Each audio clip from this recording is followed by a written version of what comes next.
Well, Jacksonville tied with Pittsburgh for the third best record in the AFC. The Colts in second position right now. Jim Nantz and Phil Simms seconds away from kickoff. Colts will get the football first. Your final thought, Phil? Hey, physical football game, no doubt about it. That's what we're going to see. Jacksonville wants to be where Indianapolis is. They want to be an elite team. To be that, you got to win here today. All right, partner, it's going to be a wild scene here at the RCA Dome.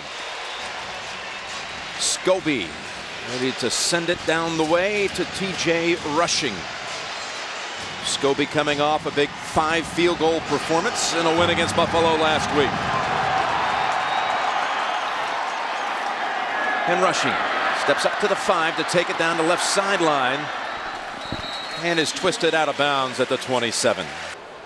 We will begin from the 27 with a little play action, and Peyton firing, finding Wayne for a first out at the 43-yard line. Goes for 16. I was mentioning to you earlier, Phil, in the 9 games Del Rio has coached against the Colts, Indy's never gone for 30. But here they go with UTEC. And UTEC for about 6. Peyton 2 for 2 on the first 2 plays. That last one goes for 7. So it's a 2nd and 3. And now a dive. Hops back toward the middle, and the move will give him a first down into the arms of John Henderson, but a dive picks up the yardage, and again they move the chains, and they're in Jacksonville territory. Didn't you think it was funny? Or not, it's not funny, but Peyton Manning, he leaned back in his chair Friday. We were talking to him. I had to have a talk with myself, and because he realizes we're not the same team with Marvin Harrison out. Offensive line been changed around with injuries, and he knows it's not going to be as fast and maybe not as pretty, but that doesn't mean you still can't win.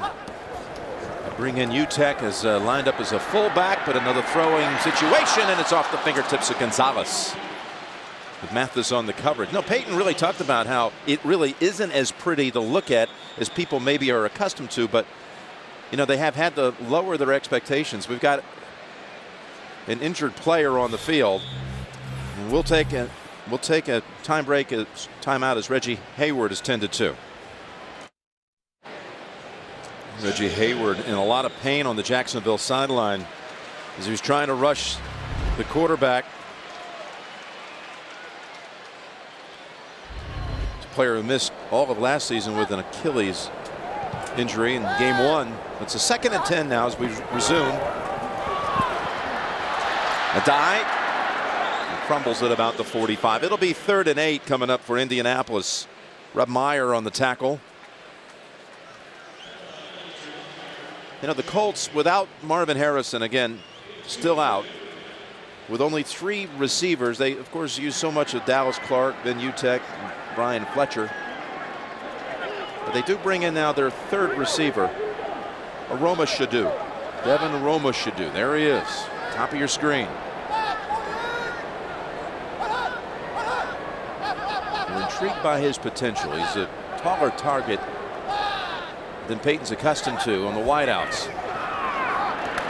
With pressure, Peyton does a good job escaping and then tripped up and falling short of the first. He gains 4. It was Justin Durant who got him by the ankles. Yeah, Jim, it's funny. You talk about receivers being out. This is something that the Colts don't see a lot of, a blitz by the Jacksonville defense. And, of course, when you don't have the weapons, defenses get a little more, they get braver, and they want to come after the quarterback. That's what they've been seeing the last few weeks, and Jacksonville starts the game out.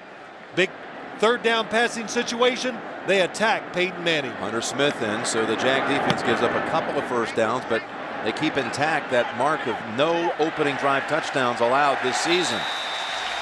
Pretty strong through 12 games. Good job here by Hunter Smith, pinning him inside the 10 after a 32-yard boot. Jim Nantz and Phil Simms returning here in Indianapolis and heading to the locker room as Reggie Hayward with a hip strain. The word from the Jaguar bench. So we'll see the Jags offense for the first time starting at the 9.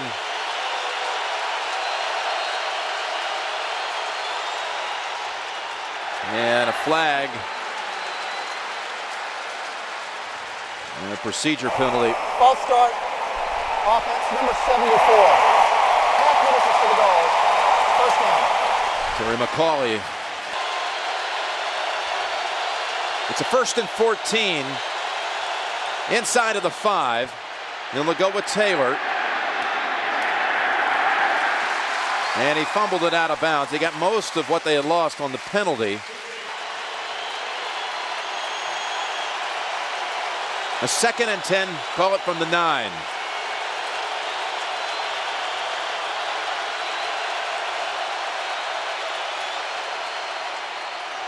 A draw to Taylor.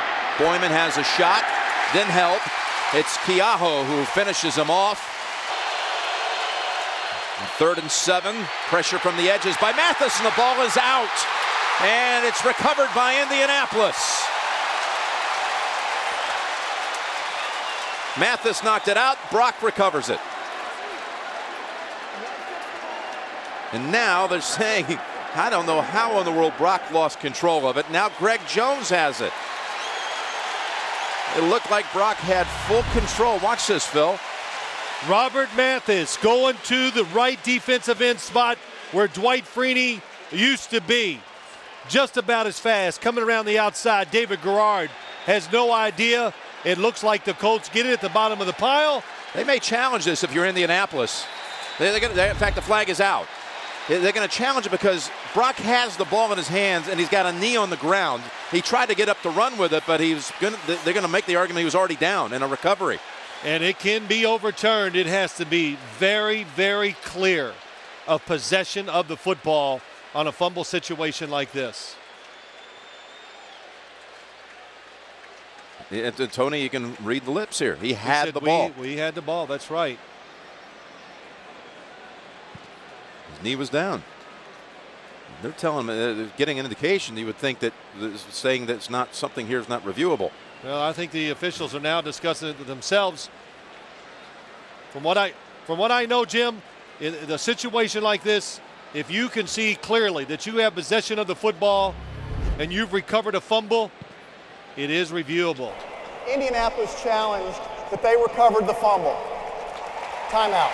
Tony Dungy won that argument. That's a pretty good shot. And is he touched by a Jacksonville player while he's down? He's got the football. No question. Indianapolis football. The ruling on the field is a Jacksonville recovery. Indianapolis challenging, saying Raheem Brock had it first and was down with the recovery. Watching, it has to be clear. 79, bottom of the pile, right here. You could see both. He has the football clearly. Maurice Jones-Drew knocks it out. So he's got a knee on the ground at this point. Jones-Drew comes in and just punctures the ball right out of the hold. That's a good shot of it. Then, of course, on top, he started wrestling for the football one more time. Raheem Brock, one of the lightest defensive tackles in the NFL. We visited with him on Friday at 265. Yeah, he didn't, that's about as light as you can get to play inside as a defensive tackle or interior defensive lineman in the NFL. And didn't want to admit to us that he weighed 265 either. You could tell us 265. Said, oh, wow, that's pretty light for a guy going in there. But the Indianapolis Colts, it's not that big of a deal the way they play. They do it on speed. That's how they teach the techniques. And I guess he said the biggest thing is he goes, when you play inside as a defensive lineman in the NFL, he said it is so fast, double teamed all the time. Enjoyed the visit with him. The ball was legally recovered by number 79 of Indianapolis and was down by contact by touching the quarterback. The ball belongs to Indianapolis at the 11-yard line. Please set the game clock to 10 minutes, 11 seconds. 10 minutes, 11 seconds on the game clock. The ball placed at the 11-yard line. The two who really had everything to do with it, the one who created it and the one who recovered it. Celebrate Indianapolis with the takeaway. Well, nice recovery by Raheem Brock inside, but more importantly, Robert Mathis causing the fumble from David Garrard. This could be a first. We could have a double challenge.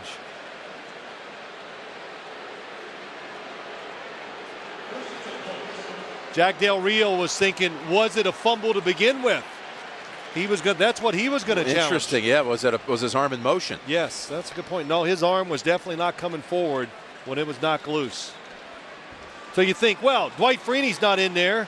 That lightens that pass rushing load, and Robert Mathis doing a good job replacing him. See number 92 on the defensive line. There's Mathis for the Colts, who forced it. But Bobby McCray, number 93, actually, is in for the Jags on that defensive front, in for Hayward. Jacksonville has not allowed any first quarter points to the last 3 games. They've won their last 3. Meanwhile, the Colts haven't had the benefit of a first quarter touchdown the last 5 games, but well positioned to turn those trends around. Operate from the 11. Manning flings it to Dallas Clark. And again, there was pressure, and it was McCray, the one we just identified, who steps in for Hayward. Yeah, and you know, we talked about this too, Jim. 93 McCray on the outside, just gets by Johnson, filling in for Ryan Dean, the right tackle, who is out. And Peyton Manning, timing of a quarterback. He goes, well, always in the past, he knew the timing of that screen. Well, it changes when your offensive line, it's different. 4 receivers and 2 tight ends in the slots. On 2nd down and 10, they run it, a dive, in traffic, still maneuvering down to the 5. A tackle by McCray, picks up 6.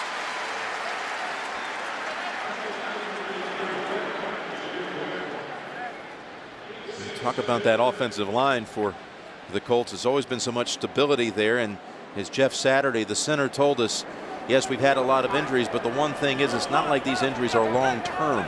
It's brought on many switches and changes, but you know, at one point we're going to get everybody back, and we're going to be that much better because everybody's been experienced.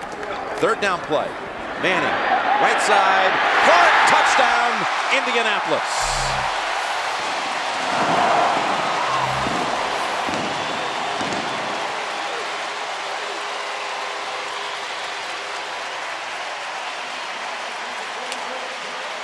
They get Dallas Clark on Clint Ingram, number 51.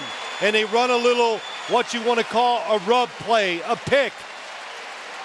The timing is good.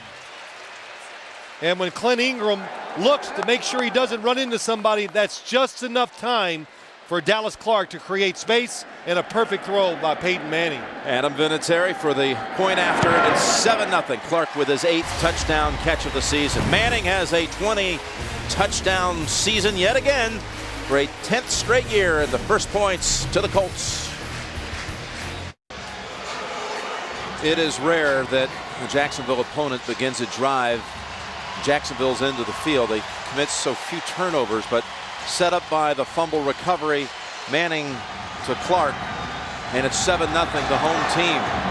Vinatieri kicking it to Maurice Jones-Drew, who ran one back against the Colts last year, and not this time. Excellent coverage down the field by Darrell Reed. That's interesting when you're here, how quiet it is when the Colts offense is on the field, and the other way around when the Jags have it. Just listen to the difference.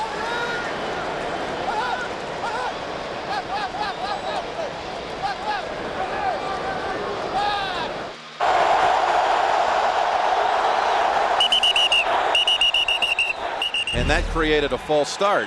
Created a false start. It created a late jump by the left tackle going against Robert Mathis. That created a sack and a fumble by David Garrard, which led to the touchdown.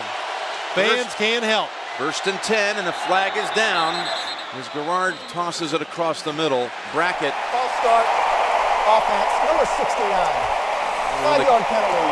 1st down. And there it goes again.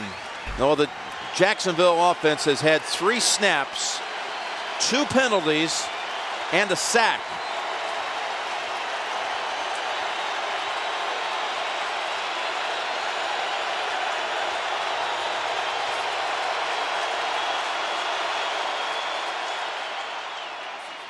And there's a quick toss again back to Lewis, the 2nd-year tight end out of UCLA. And how about the best way to try to handle a situation like this when it's this raucous? You know, it should not be that big of a problem for the Jacksonville Jaguars because they don't move around a lot. They get up to the line of scrimmage, they just run plays, and that's how you handle it. Don't try to change plays to communicate, make it as simple as you can, especially early in the game for your offensive linemen, and I think Jacksonville will do that.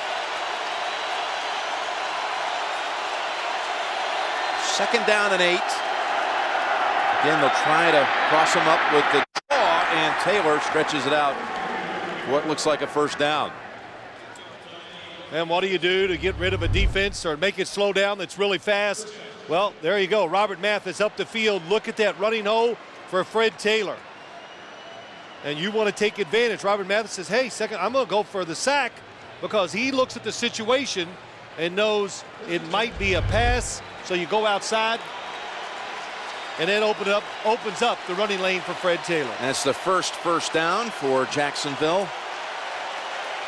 Now at the 32. It's Taylor. Nice cut. Taylor squeezing between defenders and taken off. What a move by Taylor. Keaho finally has the tackle, but not until Fred Taylor takes it 29 yards. You do not see this very often against this Colts defense, and it's good running, but look at the blocking up front. Boy, Maurice Williams, what a kick out by him. And Fred Taylor makes a lot of guys miss. The key to this Colts defense is not missing tackles. And the blocking, boy, everybody. Manawai, left guard, doing a good job. Raheem Brock was hit by one of his own players and slow to get up and assisted to the sideline. And Taylor, that was some impressive series of cutbacks. Well, you look at this tandem, Fred Taylor, Maurice Jones-Drew, together, they're as good as any running attack in the NFL. Two rookies in on the defensive front for the Colts, and Jones-Drew in the backfield for Jacksonville. He gets the handle, and Jones-Drew plowing ahead to the 28. You got to give him 11 yards. It's another first down. He broke away from Boyman. I heard that little, not laugh, but you look at Maurice Jones-Drew and you say, well, he's 5'7". But look how powerful he is.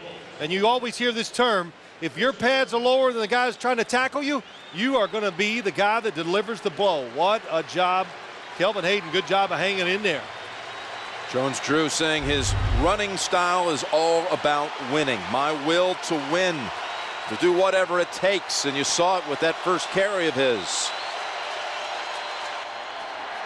He gets another carry, and it's Pitcock, the first to get a hold of him. Jaguars 1st and 10 from the 28 with a flag, and they're nullifying the play. Forget about it. Kelvin Hayden can come on back. This is not going to be a run back like he had in the Super Bowl. Offense, number 86. 5-yard penalty. Second down. Third false start of this first quarter against the Jaguars. Yeah, but that was a good false start. But sometimes you get lucky. And David Garrard, no interception so far this year. Yes, good decisions. He is a good thrower of the football, but you got to be fortunate too. And that time, Kelvin Hayden, he knew he had somebody behind him. He was going to guess on the short route. Everybody likes to throw the football quick and fast against his Colts defense. He guessed right, but he was undone by the penalty by the Jacksonville offense. So a 2nd and 15.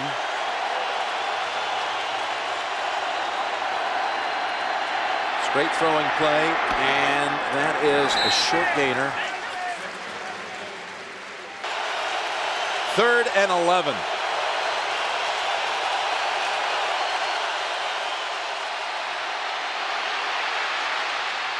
Garrard short hops it over to Reggie Williams, and Reggie was waiting for it. Well, he was, but you know what David Garrard was waiting on? He goes, well, the last time I moved out of this pocket, I got hit from behind, and this is what makes him throw it quicker and faster than he wants to, and he throws it right into the ground.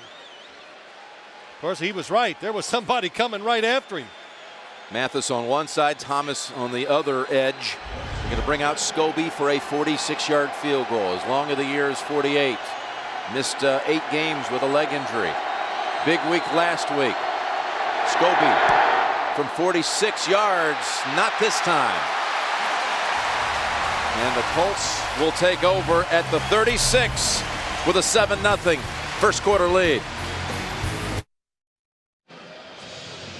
There's been a lot of Jacksonville miscues here early, Phil, and a lot of them so noise related, you have to think. Oh, absolutely.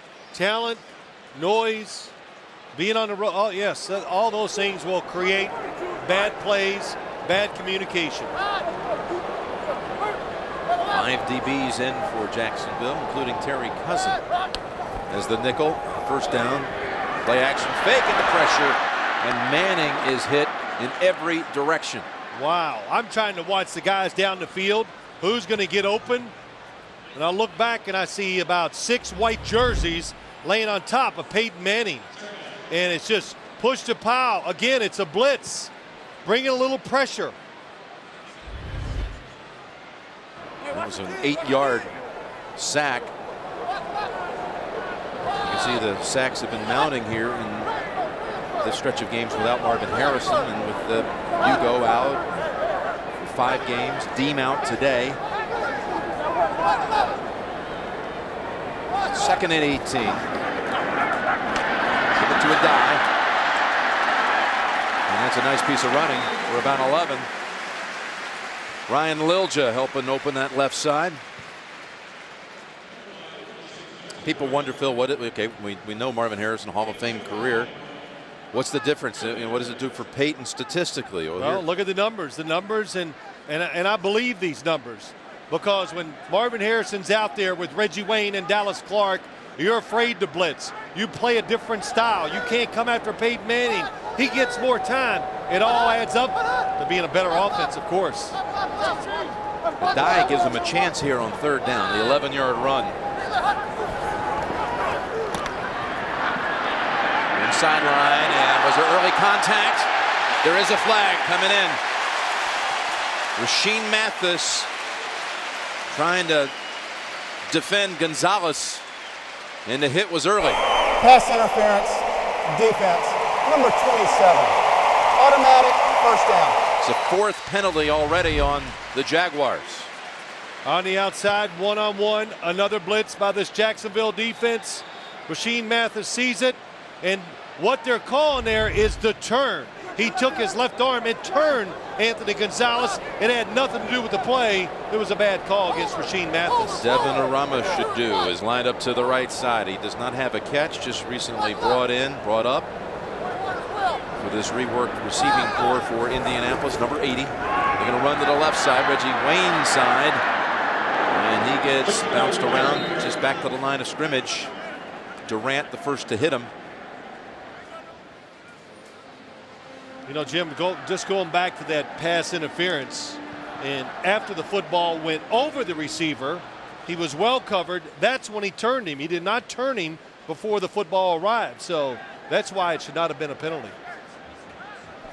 I kind of had to go over it again because I saw it so much in college football yesterday when it shouldn't have been a penalty. Had to get it off my chest. You feel better now? Yeah, I do. I feel a lot better. 2nd down and 10. Peyton, that was in the area of Aramashodu, and Spicer was bringing in some heat on Peyton. So this was not, in your mind, interference. Well, here's why I say it. We'll clarify it one more time. I'm sure I'll get called from the officials to say I was wrong this week.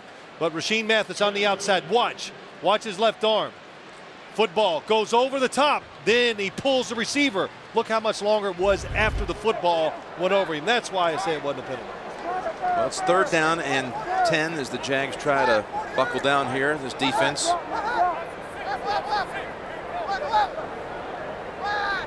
Gonzalez back onto the field.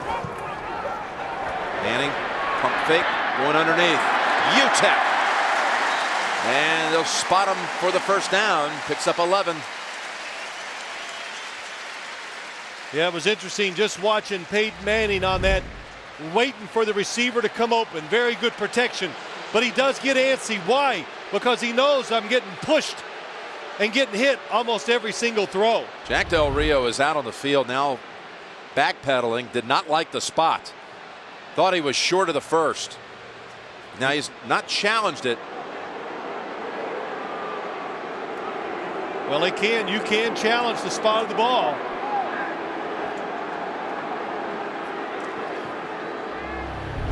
Let's look and see. Once his knees go down, the football would be short of the Now he's going to challenge zero. it. Boy, that's tough. He's reaching in, and there he goes. My experience tells me when you challenge the spot of the football, it's got to be very clear and decisive. I think he'll have a hard time winning this one.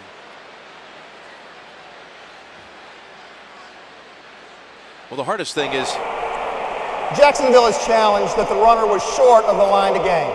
Timeout. you really need the perfect down-the-line view. You don't have 100 cameras out there down on every yard line to get the exact spot, but they're going to challenge it. We'll be right back. We do have an outstanding angle here for Mike Arnold and his team here to review for Terry McCauley, who's under the curtain. Good spot. Knee hits the ground right in front of Jack Del Rio. You see Jack Del Rio. Here he is. Oh, I missed it. A little slow today. But again, is it enough evidence to overturn it? My answer would be no. That one right there, again, you're not dead on the line, but from this. He would need for the football to be, Jim, to be marked back 2 good feet. Look at Del Rio. Here he is. He's watching it right. It's happening in front of him. He goes, oh, come on. He reached out with the football once his knee was on the ground. Terrible spot. And I can see why he would do it. And I tell you what, not a bad challenge either, because I think this is a big spot in the game. I could read his lips there. They marked the football actually just a fraction inside of the 42, and they definitely gave him a little bit of advantage on the spot. I'd say a foot. Nose of the ball on the 42-yard line, and will remeasure. So they are going to move it back. So even though, Jim, they're going to remark it, Jack Del Rio does not win this challenge unless it stops the first down. Now the nose of the football was on the other side of the 42. That's where they had spotted it. It's where the ball is right now. They're going to inch this thing back a little more than a football length. See the football here? You're going to move it to the same kind of spacing on the other side of that 42, then measure. Then Del Rio's going to come out to assist. Move that ball back. They haven't done it yet. That's his point. You guys said you're going to move it. Well, ex-pro player, baseball player in college. I'd say Jack Del Rio. Of course, we know he's competitive. Right. Interesting if they were short, would the Colts go for it? Now they've got it. Got it by 3 or 4 inches, even with the remark.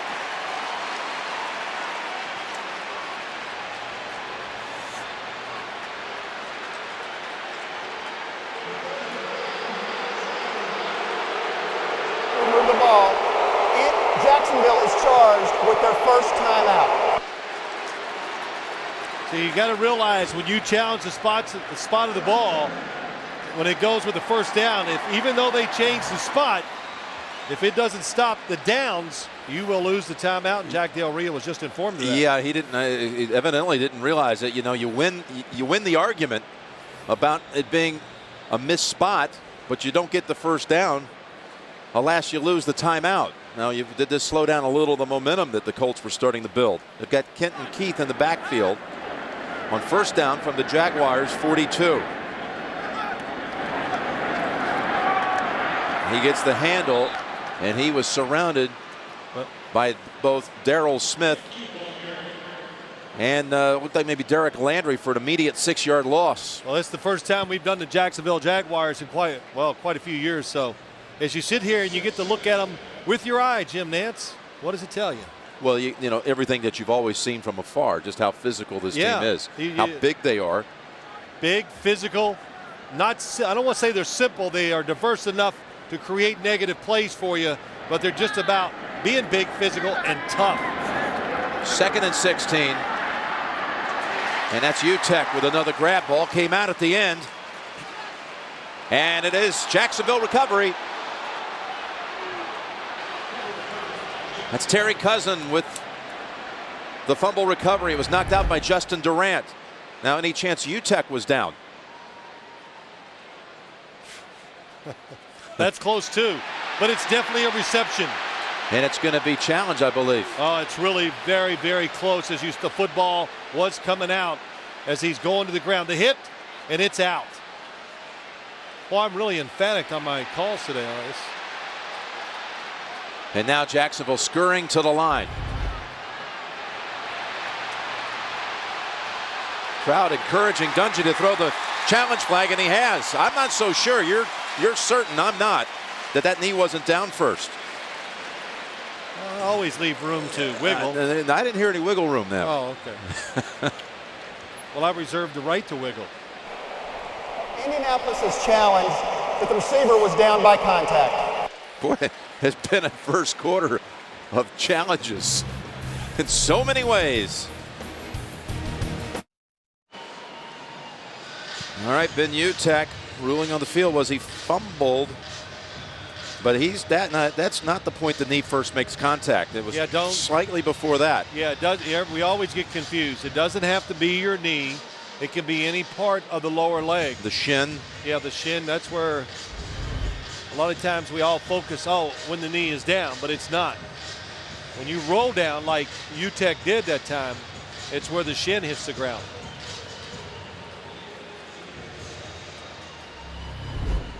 Look at it one more time.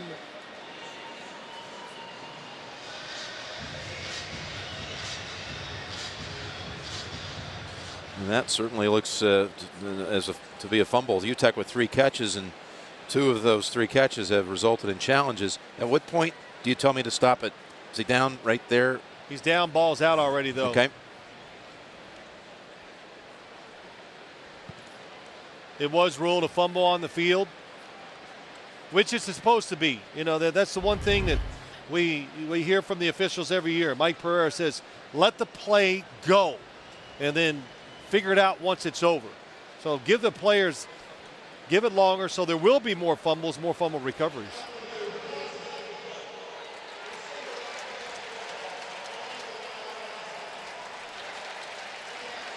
Well, they ruled it an incomplete pass. 48. Please set the game clock to 1 minute, 27 seconds. It wasn't a fumble issue. McCauley rules it an incompletion. Well, which you can do. You know, that was the first thing I looked at, and I said, no, he caught it, 2 hands. Okay, does he have possession of the ball? 2 feet are on the ground. Okay. So Dungy now 2 for 2 in challenges in this first quarter. So the incompletion takes it back to the 48-yard line. We're sitting thinking it's a fumble issue. Well, no, I'm still trying to figure out how it's an incompletion, because to me, it looked like he had possession, going to the ground, 2 feet on the ground. 3rd and 16.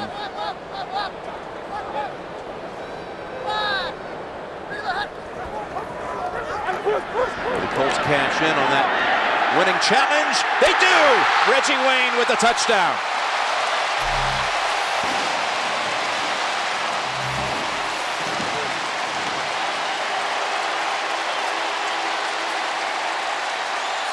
"48 yards, Manning to Wayne."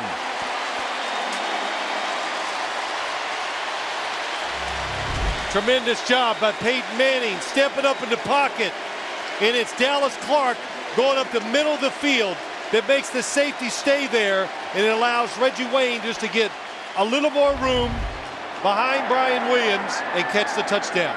What a pass. What a perfect pass by Peyton. It was a laser exactly to the inch where it had to be. 14-0. Jim, let me show you why it's a touchdown. Dallas Clark is going to go down the field, occupy the safety. Reggie Wayne, the corner. Williams thinks he might have help. He breaks it into the inside, and Peyton Manning's moving in the pocket, which we always talk about, and you said it. It is a laser. It is perfect, and it's on target. Watch Reggie Wayne, arms down, last second, reach out, catch it in stride. And Peyton Manning, let's see if he gets excited. Yeah, you know why he's excited? Because it's tough, it's hard. And you look at this game, he has 2 touchdown passes. and it seems like he's hit the ground every time he's thrown the football. Well, you can see Reggie Wayne in the last 9 games hadn't found the end zone. Reggie Wayne, who will be attending the funeral tomorrow, Sean Taylor, his longtime friend. Garrard in Jacksonville, 14 down on the road. I was just looking through all of the information that you're provided during the week. Craig Kelly from the Colts had one hidden little nugget about Tony Dungy when his teams established a 14-point lead in his career, coaching career. He is 69-1 with a 14-point lead or larger. He's got that 14-point lead here in the first quarter. And that's Jones-Drew galloping out to the 26. The return team of Jacksonville, a holding call, make matters worse for the Jags. Now here's the UTEP overturn.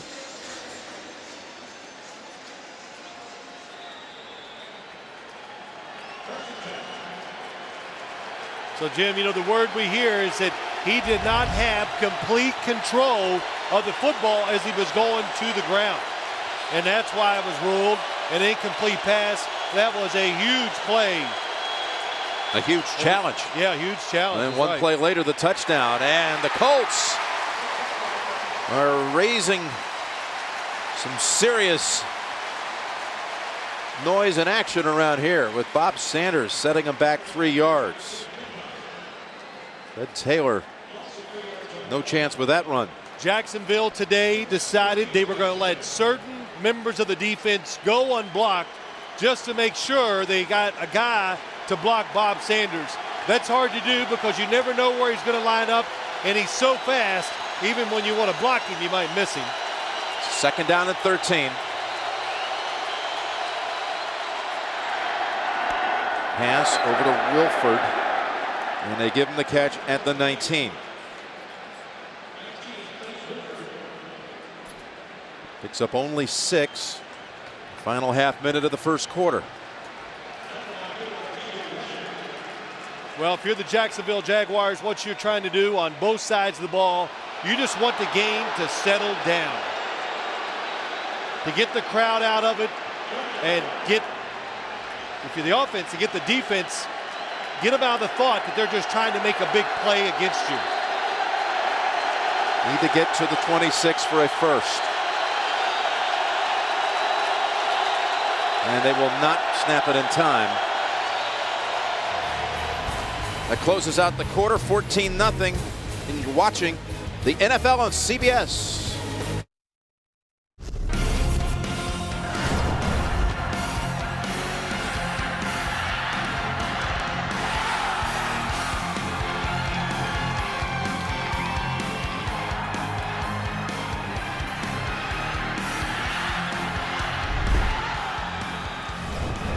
Two Peyton Manning touchdown passes in that first quarter. Jim Nantz, Phil Simms here at the RCA Dome, Indianapolis.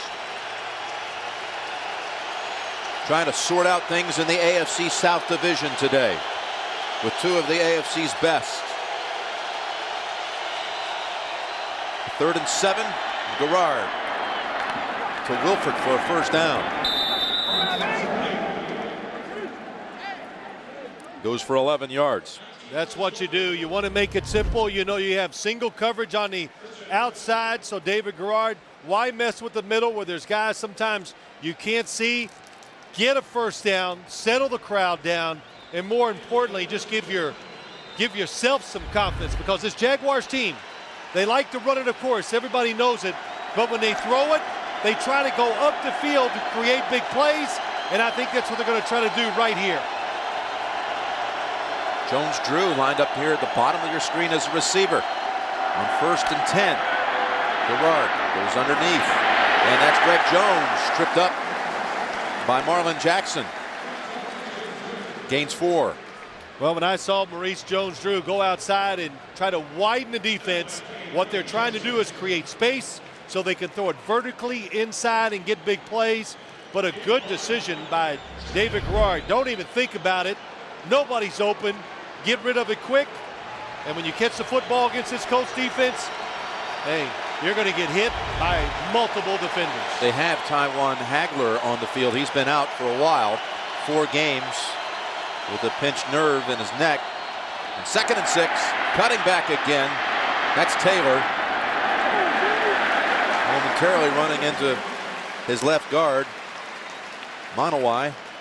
But it's a gain of 3, 3rd and short, 3rd and about 3, in fact, on the way. How about when we were talking to Maurice Jones-Drew last night, and he says, oh, this Colts defense, and he goes, they're so fast. He goes, it makes every other game we play, it's great because it slows down tremendously when you play other teams. And I said, really, are they that fast? And he couldn't say it enough. What a difference it is against Indianapolis than the rest of the league. And Ron Meek's defense to try to make the play here on 3rd and 3. Garrard will run for it, and he's able to get it. Yeah, he got it, but boy, do you pay a price. Yeah, he got it in a lot of different directions. And David Garrard is a big quarterback. I'm just guessing, I'd say at least 240, and doesn't run around, always runs with a purpose. Tries to pick up first downs. Quarterback draw this time. 1, 2, and then that last guy, they hold you up. That's what happens when you play the Colts. The first guy grabs you, then everybody else just comes in, hits you, and they try to take the football away from you. So they picked up a couple of first downs, trying to settle into this one after big struggles early. Jones-Drew, Bob Sanders riding him out to the 50, a gain of 9. How about Bob Sanders on this play? If he's not there, Maurice Jones-Drew, it might be to the house. That's the first time I've ever said that phrase. I hate it. He might have scored a touchdown. And Bob Sanders, I said this to somebody earlier today. I said, he's like he's like Bill Russell. Sometimes you don't have to be a good defender on the outside. Let your guy go around you, and he swats the basketball away. Well, that's what Bob Sanders does sometimes in a run game for the Colts. They break down, but he's there to protect them and make the tackle. Right at the 50, 2nd and less than a yard.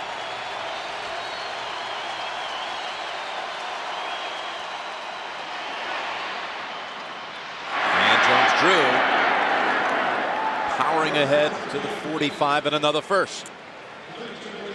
I'll tell you, Maurice Jones-Drew, he's angry. That's all. What else? Of course, he was a lot of fun to talk to, but he is absolutely into delivering the blow. Gets down, of course, he's 5'7", powerful. He can get down lower than probably just about anybody that plays defense in the NFL.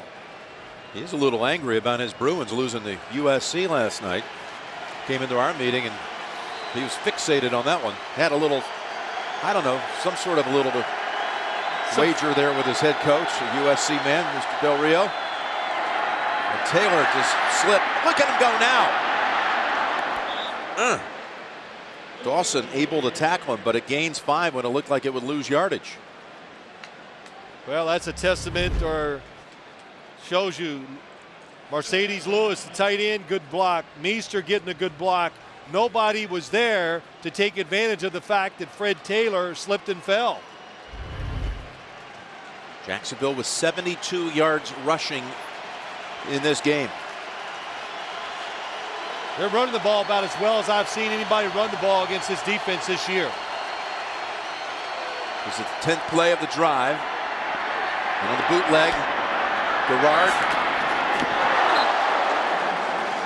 And that picks up good yardage with Ernest Wilford. Actually picks up 8. That's good enough for the first. Look at the separation. Nobody in the picture of Wilford. Why? Because Jacksonville running it. Everybody crashing the line of scrimmage. And Kelvin Hayden, boy, oh boy, you highlight hits. We've had a couple of somersaults already on this one drive. Greg Jones, Ernest Wilford, but a first down. Wilford has 3 catches on this series alone. Garrard throws, beautiful pass. And it's a first down at the 17. Beautiful, Mercedes Lewis. Beautiful is right. Again, good timing. Dirk Cutter, offensive coordinator. Keep him off balance. Goes with another pass. Pressures on David Garrard, but he moves up on the run, makes a good throw. He throws the ball on the run very well. Look at that. Nobody even running with the tight end. Bob Sanders fooled by the play action fake. So Lewis, a former John Mackey Award winner at UCLA, to the best tight end in college football. Dallas Clark won that award when he was at Iowa. Sets him up inside the 20. And that's the backup, just recently added this week. And Gulo with the catch, his second of the game. You know, oddity, there are two backup tight ends last week. Reister with an ACL, Estandia with a shoulder. Both had to go on IR after injuries in the Buffalo game. It's, you know, both these teams have that in common. They've had a lot of injuries this year, and they have fought through them. Tells you about the depth of their team. Tells you a lot about everything. But you've got to, that's adversity that you're going to face in the NFL. You're going to have to overcome some injuries to key players. Jones-Drew. And trying to chug along near that first down. It'll be 3rd and 1 coming up. How about when David Garrard, he gets hurt in the first game against the Indianapolis Colts, and Jack Del Rio said, yeah, you got to do what it takes to win the game. We go down and play Tampa Bay, and we run it 14 straight times. And what the reporter said, but coach, you got to, you know, show some balance. He goes, we were balanced. We ran it 7 times right, 7 times left. So Garrard, with that ankle injury in that game against Indy, missed 3 games. The first games he's missed in his 21-year playing career, going back playing as a young kid in New Jersey. What a drive they put together. The 14th play, it's a big one. 3rd and 1. Jones-Drew has the first. Gary Brackett lost a helmet. But 1st and goal to go. Right behind Greg Jones. Well, Greg Jones, Maurice Williams, Tony Pashas, the right tackle. I'm not even going to say it. It's redundant. When you just say Jacksonville player, just go, well, they're big.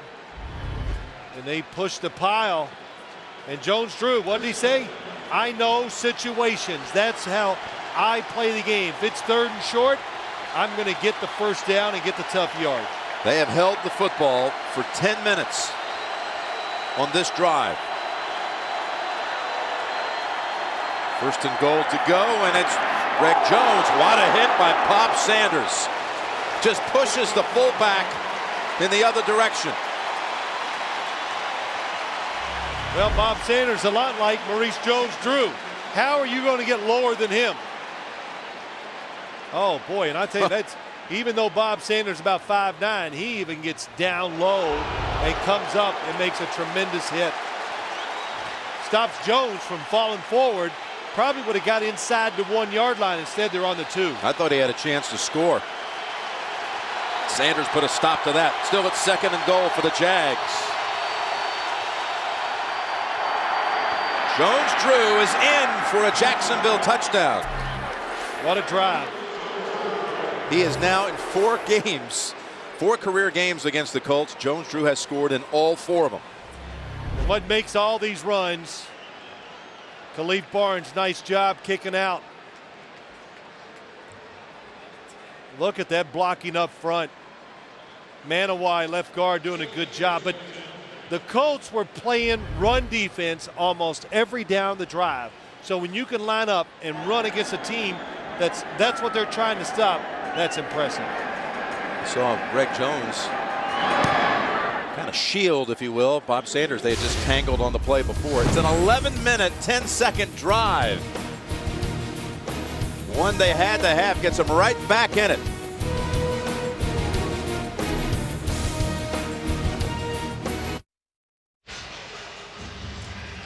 Well, that was a Jacksonville drive as you draw it up. 84 yards, no single play longer than 13 yards. Garrard was 7 for 7 on that series. It's the second time the Colts have given up a drive over 11 minutes for a touchdown. We saw the other one in Carolina when the Panthers opened the game and then did virtually nothing else the rest of the day.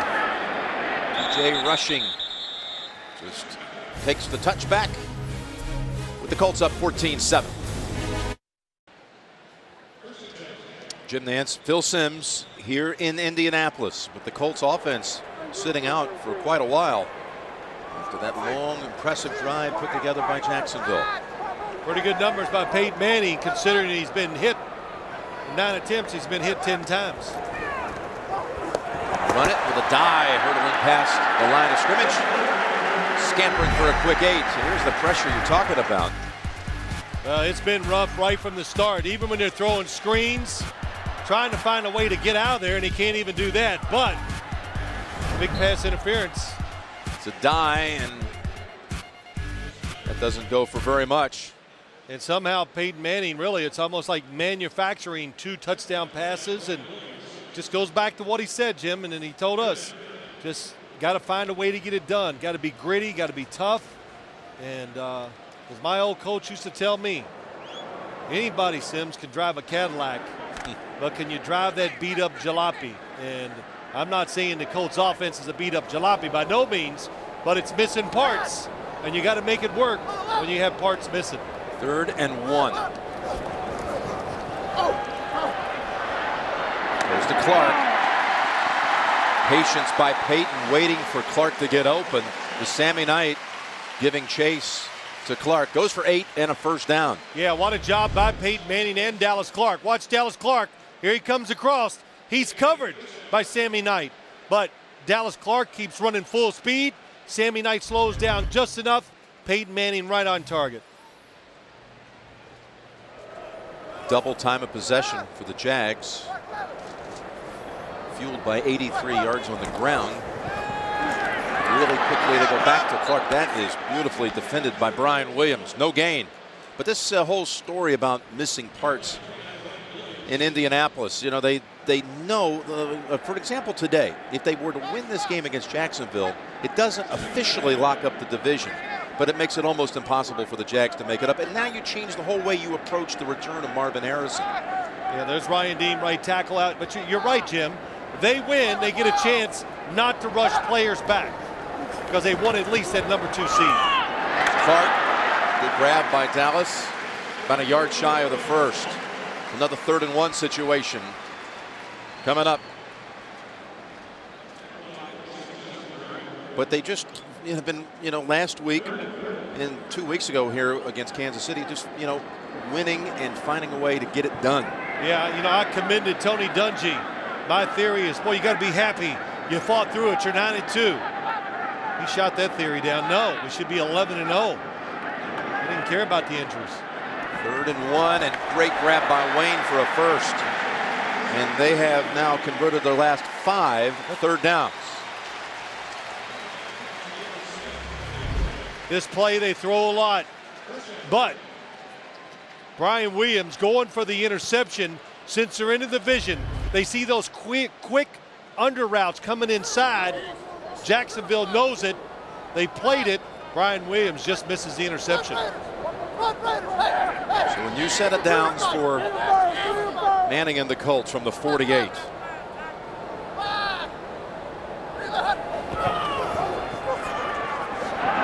Sideline, throwing it away as Wayne was well guarded by Brian Williams. We've got the Sprint halftime report coming up shortly. JB, Dan, Shannon, and Boomer, Coach Cower taking you through the first half highlights here on Week 13. Didn't you notice that I was telling Coach Dungy? I thought, boy, you've had these injuries and you're still 9-2, and you know, thought, well, that's a pretty good theory, right? And I'm like 0 for the season in my theories. Well, what disappointed them is that they had the 2 games that they lost. They both had fourth quarter leads or fourth quarter chances and opportunities disappear. The missed field goal at the end of the San Diego game, the 10-point lead lost to New England. It's a dive. Blockers in front, including Hugo. And that's a good run. They'll probably take it down to the 2-minute warning. It goes for 9.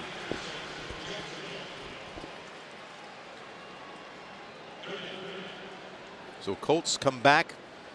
The offense, after sitting out for a while, watching Jacksonville drive at 84 yards. Colts trying to return the favor. We're at the 2-minute warning, and you're watching the NFL on CBS. And the Colts will come out of the 2-minute warning with their third 3rd and 1 play of this drive. They've converted The other two on Manning throws, one to Clark, one to Reggie Wayne, just as they've scored one to Clark, one to Wayne in this game. We'll go out of the gun. Load up the right side, including a die and a slot to the right.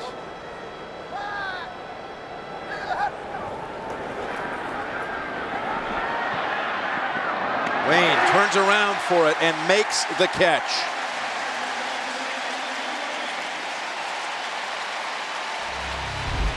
What a play does Reggie Wayne as he inbounds, as he makes the catch.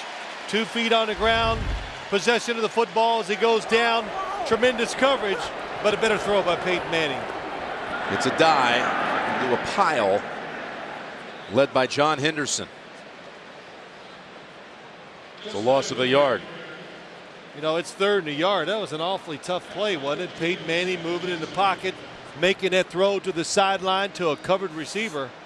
But that's what it takes. It takes tremendous execution to have success against a good defense, which Jacksonville has. That chemistry he has with Reggie is so evident on that one. The way Reggie came back, turned around for it, and had the balance and control, body control, to pick up the first. 2nd down and 11. And open is Gonzalez.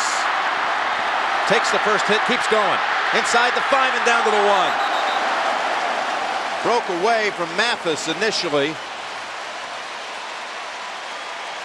And the Colts don't have any reason to hurry here and leave any time in the quarter for Jacksonville. That goes for 22 yards. Well, Peyton Manning, you got to realize, even though he doesn't scramble a lot, he is not afraid to move in that pocket. And they gave Anthony Gonzalez time to change his route and get away from Rashean Mathis. Call a timeout now. Timeout Colts. No, actually call it by Jacksonville timeout. Well, when you play against the Colts and Peyton Manning, look, he'll step up in the pocket and move around. You don't throw for 40,000 yards without some movement in the pocket, but time down the field, that just timed out perfectly. That was the route by Anthony Gonzalez. Good job of selling it to the inside. That's why he was wide open going to the outside. And with that pass, Peyton moves past Joe Montana on the NFL all-time pass yardage list into 9th position. Got 1st and goal with the die. Left side of his uniform, his pant leg is ripped.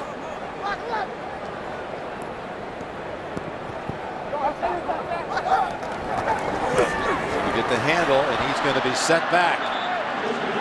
Spicer coming up to drop him back 3 yards. Paul Spicer, name you don't hear a lot, but boy, we heard his name when the Indianapolis Colts started talking about this Jacksonville defense. Gets up the field. Big tackle for loss there. Makes the Colts almost have to throw the football. The 2nd and goal, 13th play of the drive.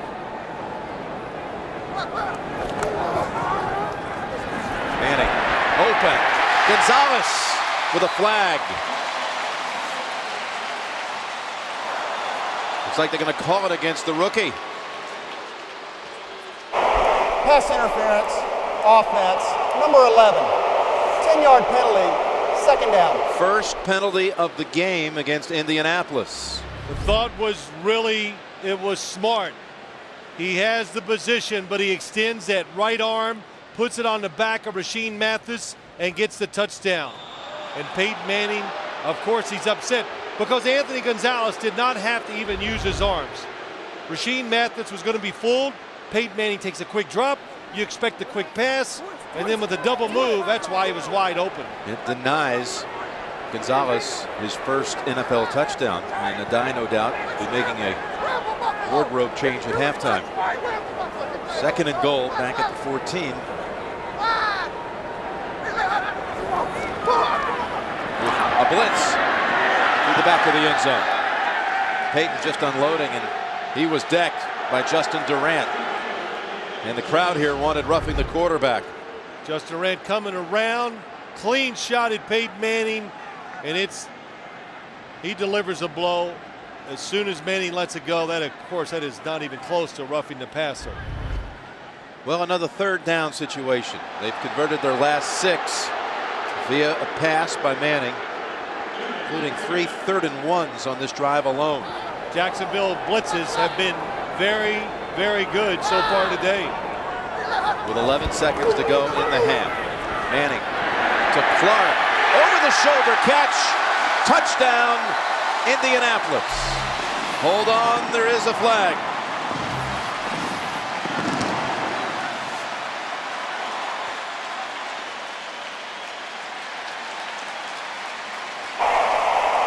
Illegal use of hands to the face. Defense, number 29. Penalties decline. Touchdown. A 14-yard touchdown toss. The second grab for a score this game by Dallas Clark. Oh, they changed the releases of the wide receivers, and the Jacksonville defenders get confused on who has who.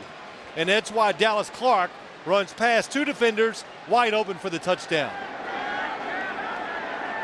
With just 6 seconds to go in the half. A masterful reply to the Jacksonville drive.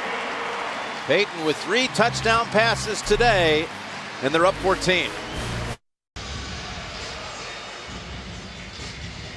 14-play drive.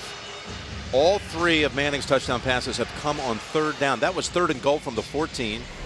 The one to Wayne was 3rd and 16 when he hit him for 48 yards. We got the Sprint halftime report. Just a moment away. We'll be sending it back to New York for JB and all the gang with all the scores and highlights on the Sprint halftime report. And Terry keeps it on the ground. And no messing with that one by Derek Landry.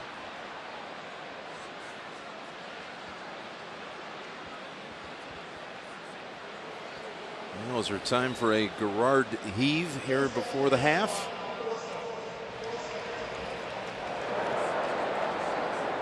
I would think not. I think it's time for a kneel down. Don't even run the draw, because you never know. Yep, I think you've got it. Yep.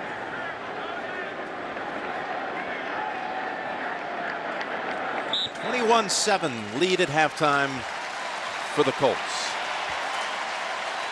Trying to all but put away the AFC South if they win it today. 21-7's the score. Back with the Sprint halftime report after this message and a word from your local station. You're watching the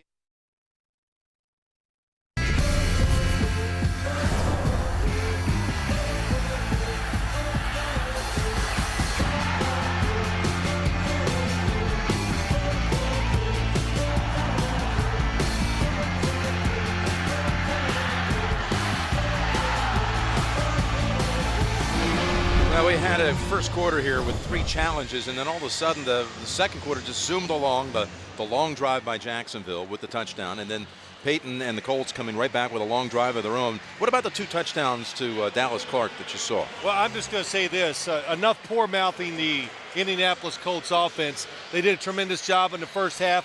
When the plays were there to be made, Peyton Manning made the throws down the field. The receivers getting open against what I think are some very good cover corners by the Jacksonville Jaguars. And there are your first half numbers. Jacksonville establishing the run on that one drive that saw 11 minutes elapse. I'll tell you something else too, Jim. Third down conversions, maybe an overrated stat in the NFL, but today for the Indianapolis Colts, it's the reason why they're winning 21-7 at half. Yeah, again, all 3 of Manning's touchdown passes coming on third down, 2 of them long situations. You see Starks back deep, waiting for the return. It's not Jones-Drew. And at the 10, he comes out just across the 30.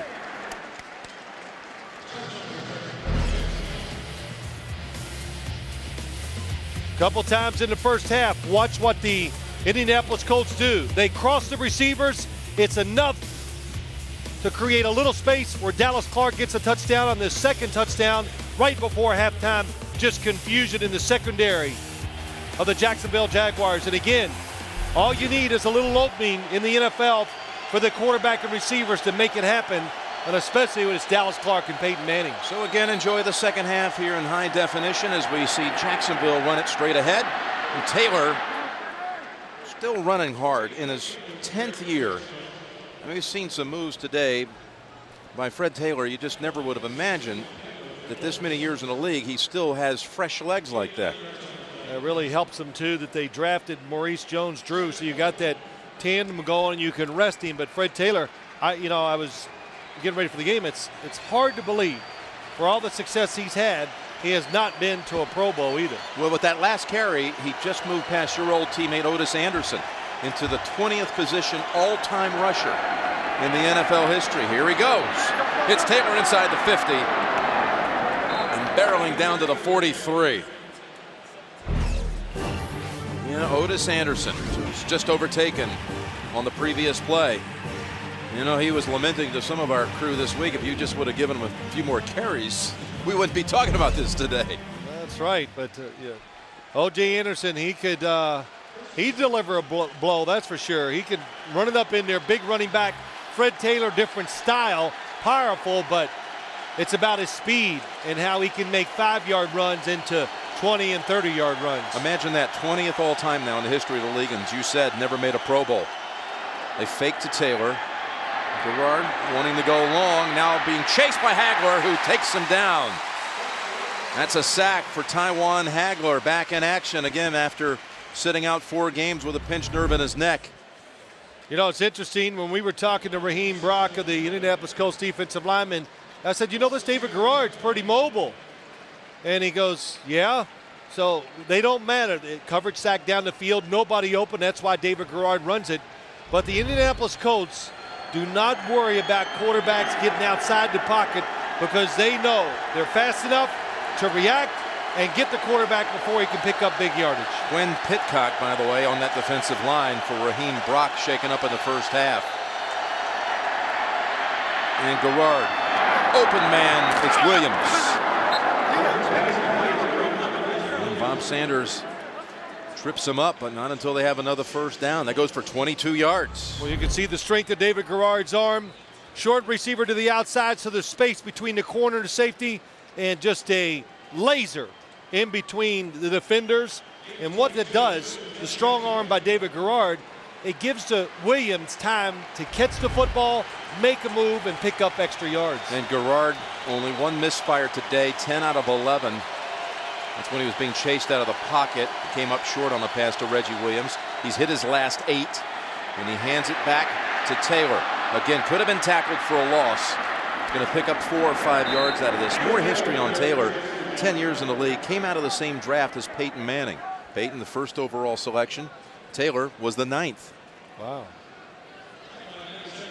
So, we're products of the same draft class. Pretty good draft class, you're right, but you said it, the speed, Jim. Watch it this time. Hagler, then look at the defenders chasing him from behind, and he knows it, fast enough to get outside to get away from them, and then make moves, and smart enough to know to go forward, get down, and get those yards. It's a 2nd and 5. Back into the red zone.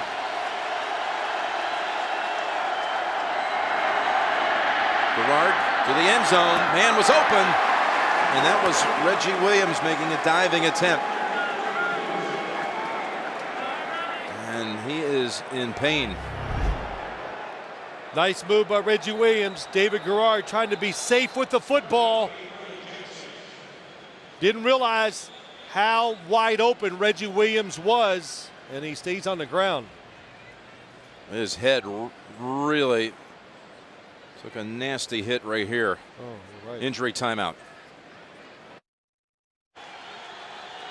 Reggie Williams shaken up and was very wobbly coming to the sideline. And din of all of this, you could still hear it. He's replaced by Matt Jones. Jacksonville looking for a little bit of Indianapolis's third down magic. Third down, needing to get to the 13 for a first. Across the middle, and the forward progress will be enough for the first down. That's Dennis Northcutt. His first catch goes for 6 and a first down.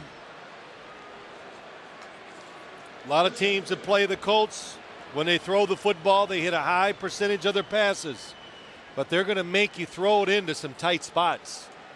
Just like that throw from David Gerard to Dennis Northcutt. You know you're going to catch a lot of them over the middle, and when you catch it, Don't think about running. Catch it and secure the football because they're going to hit you. Now positioned at the 12 with Jones-Drew in the backfield. He'll get the handle and try to get outside. That was Hagler that first got a hold of the jersey, and then Thomas was able to catch up to the play and knock him down for a 2-yard loss. You're right. Hagler grabbing the jersey just pulls Maurice Jones-Drew backward, and then, as we've said so many times, once you hesitate running the football, you know other defenders are going to come there and hit you. We're hearing that from the Jacksonville bench, they think Williams could return in this game. 2nd and 12. And a little end around they go with. It's Northcutt. And Marlon Jackson and Antoine Bethea come up and just hold them to a 4-yard gain. It looks like they're just going to fool the defense, but watch Antoine Bethea. Look at his space. He recognizes it right up to the line of scrimmage, and after fooling everybody in the defense but maybe 2 guys, you're lucky to pick up a couple yards. In fact, Williams returns. That's surprising. He's back out there that quickly. He's a big target, though, here in the red zone on 3rd and 8.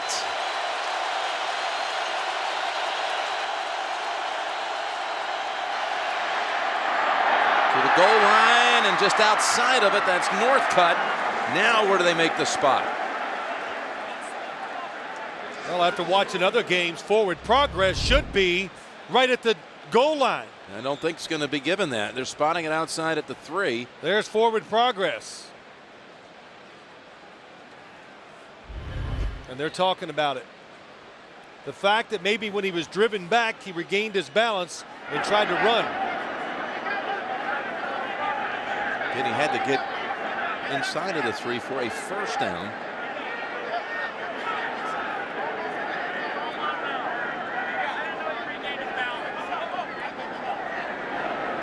Del Rio already fuming about a spot in the first half he didn't feel went his way.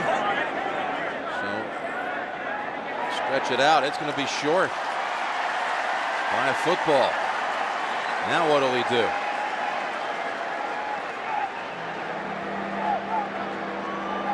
He's going to keep the offense out there, bring in a little reinforcement. Jones-Drew will be in the backfield. Oh, and he's going to challenge another spot situation.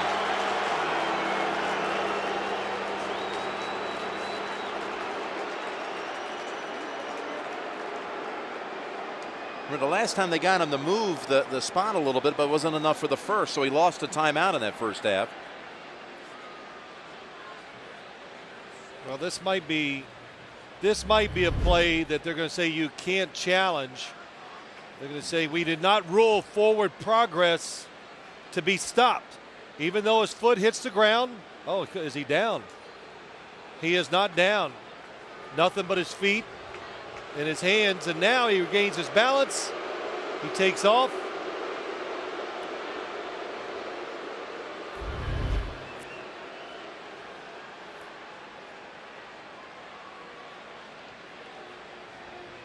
Well, he threw the challenge flag.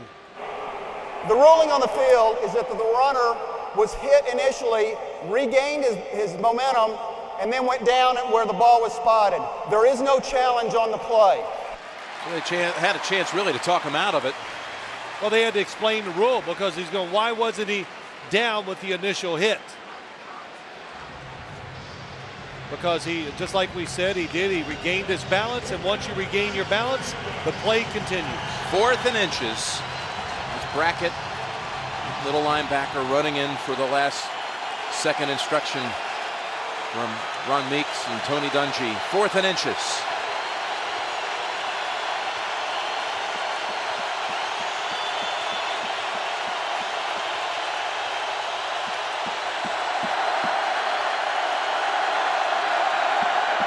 On the keep, and he is not going to be denied. First down.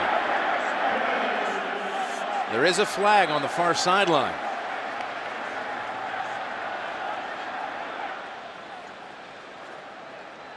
So they would have gotten it anyway. I think what was interesting about that play, though, there was no snap count by David Garrard, I think. Offside, defense. Penalties decline. First down. He was not going to let crowd noise get in the way and cost them a chance to pick up this fourth down. I think he just watch David Garrard. He pats the center. There you go. You see the movement by his hands. Oh boy, I tell you, I almost fumbled a snap too. Because you got to brace yourself for when that football comes up. So 1st and goal to go.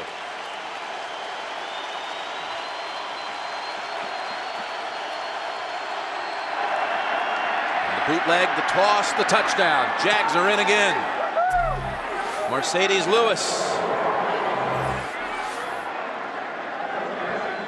And that's another picture book drive by Jacksonville. It really is. It's everything they want.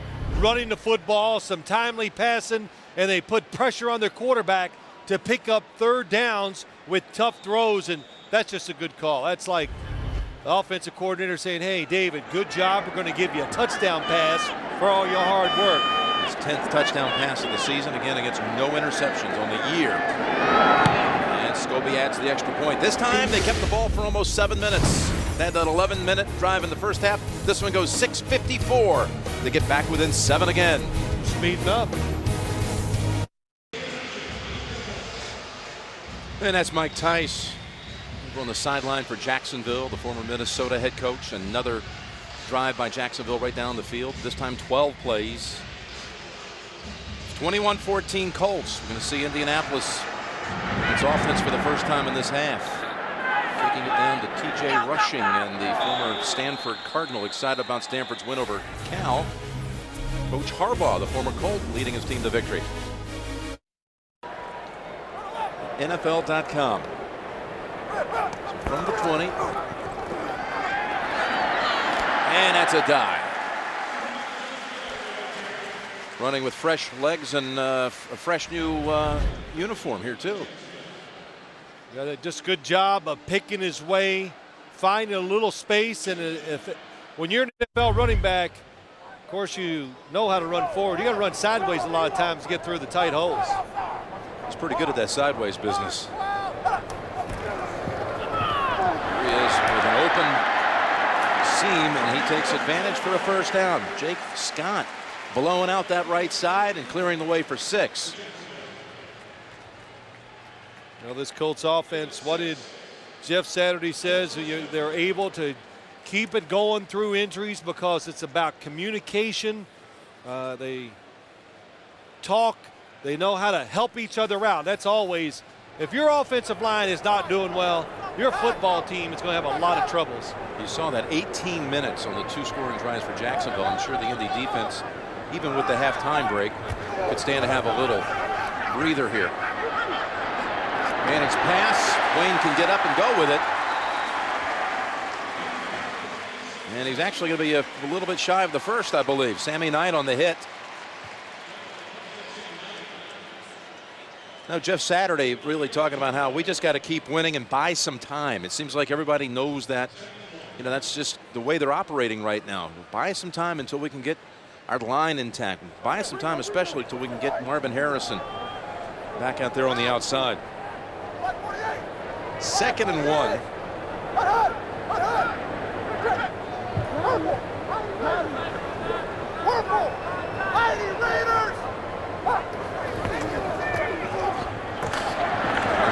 One of those chances where you want to take it sideways, but the door is shut by Henderson, holding him to no gain.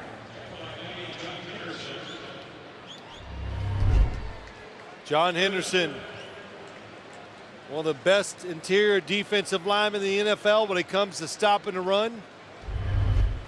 So back to 3rd down, and will Peyton go back up top again as he has so far? 3rd and 1. They've hit all 3 of their 3rd and 1 situations with passes.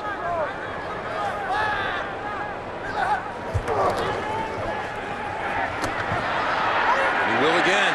Wayne is wide open. With a block downfield by Gonzalez, he's inside the 20.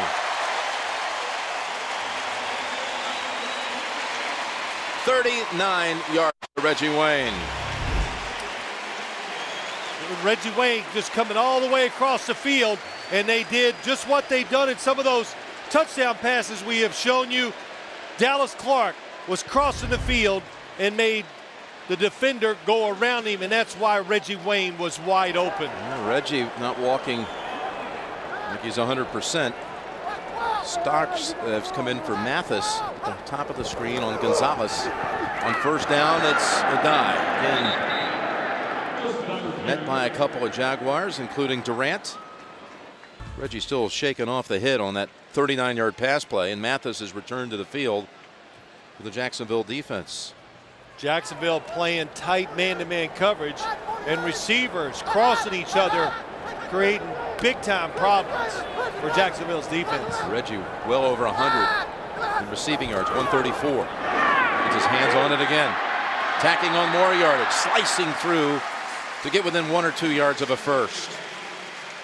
And he's still slow to get up. You're a wide receiver on the outside. Reggie Wayne coming back inside. Dallas Clark on the kick out. And just like a running back, don't be in a hurry. See where you can run so you don't get hit too much, and then try to get through the hole before it closes. Good patience that time by Reggie Wayne. 3rd and 2.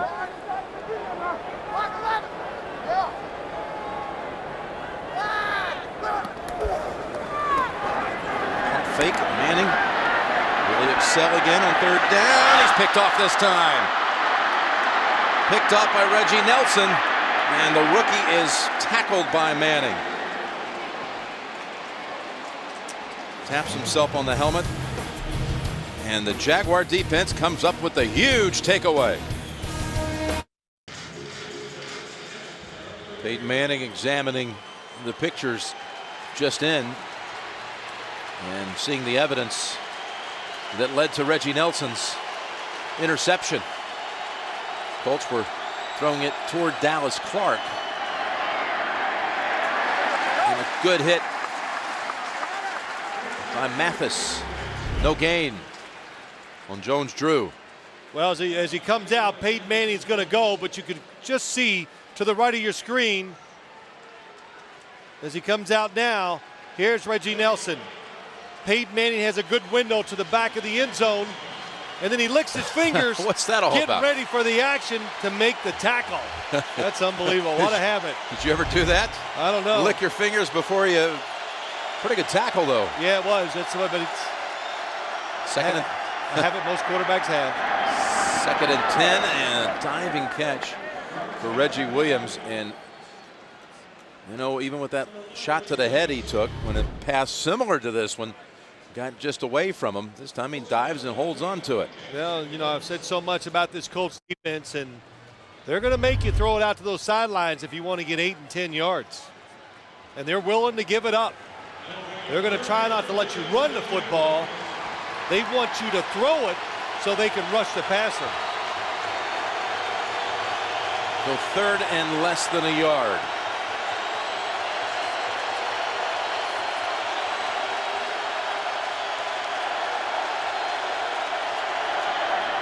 Gerard Keaho had him wrapped up, but the forward progress will be enough for the first.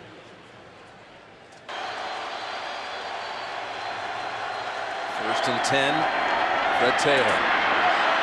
Huge seam and blocking downfield before he is fallen on by Kelvin Hayden. 17 more yards. You know, Jim, you and I have done quite a few Colt games this year. How often have you seen them just get creased like this? Good blocking up front. Jones, fullback, just everybody getting to a man and allowing Fred Taylor to get in the secondary before anybody even touches him. So take away that kneel down right before the first half. And the last time, 2 times, Jacksonville's had the football. It's been just like this. Methodically moving down the field.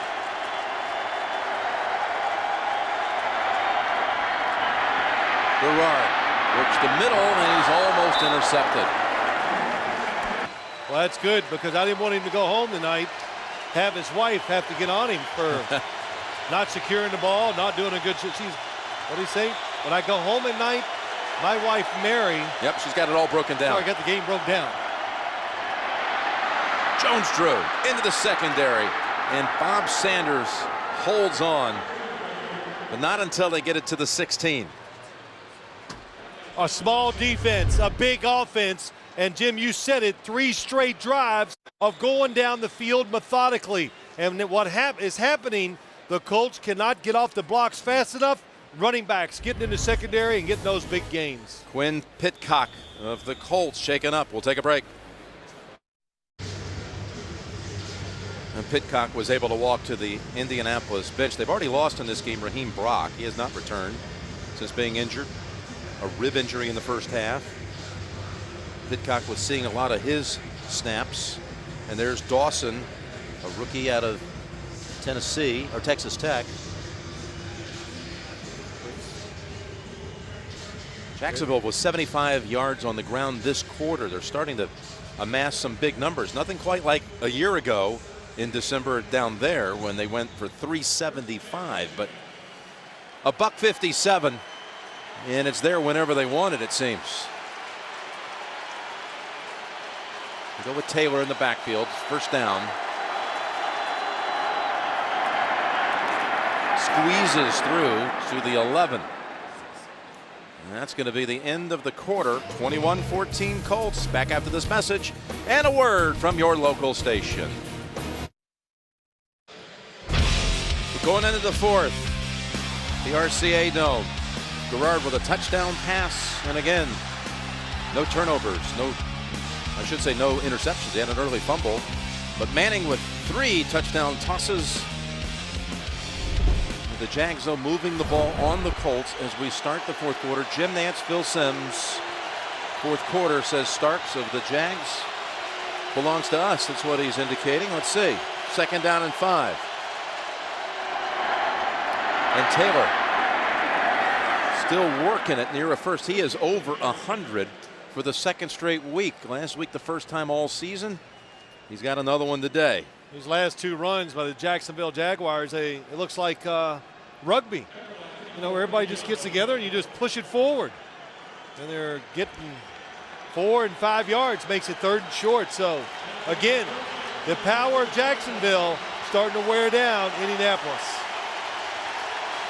See if we see a little rugby scrum here. 3rd and 1. A short one.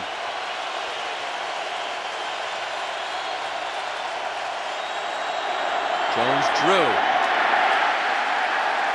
Again being pushed from behind by the likes of Greg Jones.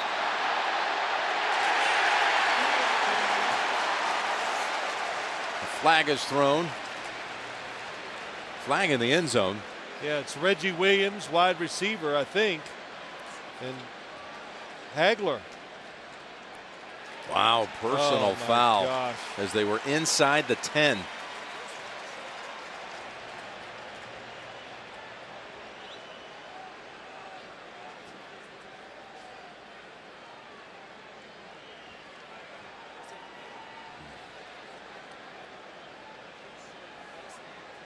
Going to measure first.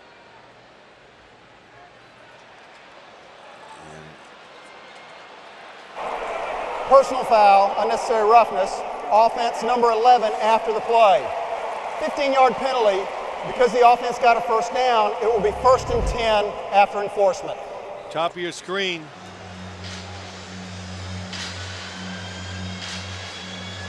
Yeah, Reggie Williams got mad because Tywan Hagler throws him to the ground. Boy, he's getting it from the coaches and the players. Look at Spicer yelling at him. Takes him all the way back to the 22. But it is a 1st and 10, not 1st and goal. Hey, that tells you something about the Jacksonville Jaguars.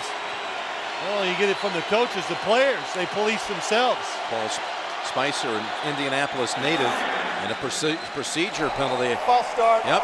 Offense, number 69. 5-yard penalty. First down. Their 4th false start of the day. To think they would have had 1st and goal at the 7. Now it's a 1st and 15 from the 27. Wilford making up for that lost ground, and he's bumped out by Bethea at the 16. Nets 11. Excellent job again, David Garrard. They're getting some mileage out of the fact they're running it so well, and they're moving him outside the pocket, and he is showing it. He is absolutely way above average when he comes to throwing on the run. Puts the ball right on the money. Of course, Jacksonville wide receivers are about the biggest in the NFL too. And they've created separation. I mean, yes, Garrard's had open targets, and he's found them. It's a 2nd and 4. Taylor tries to cut it outside. No is the answer to that, says Dawson. And it's a loss of 1.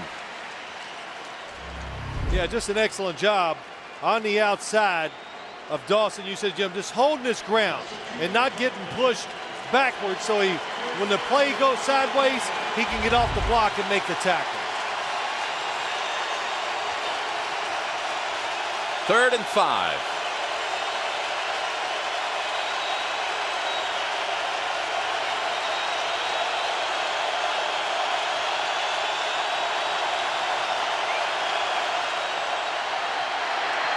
With pressure, Garrard is taken down at the 29.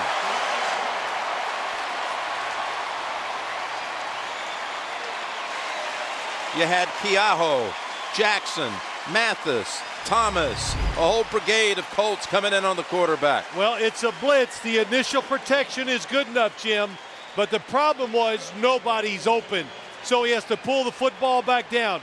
Garrard ready to throw? Nope. Does the good job, because if he throws it, it's going to be intercepted.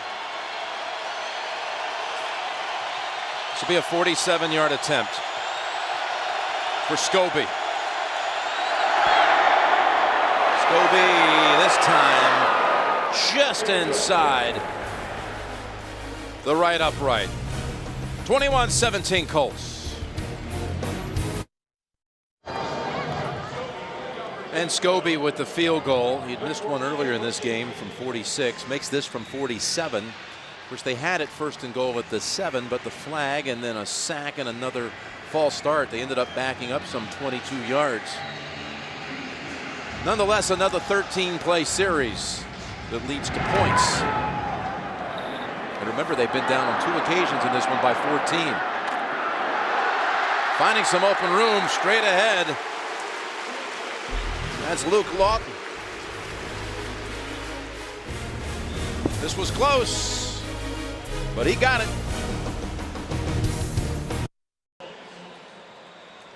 We're back where the championship banner from Super Bowl 41 hangs as a reminder of some recent magic put on by the Colts, who are now in a real fight here.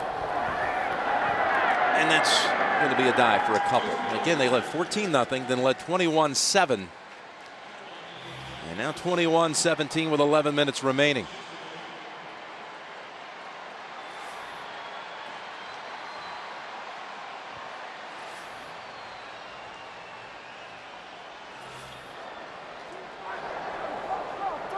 On the 39, 2nd down and 8.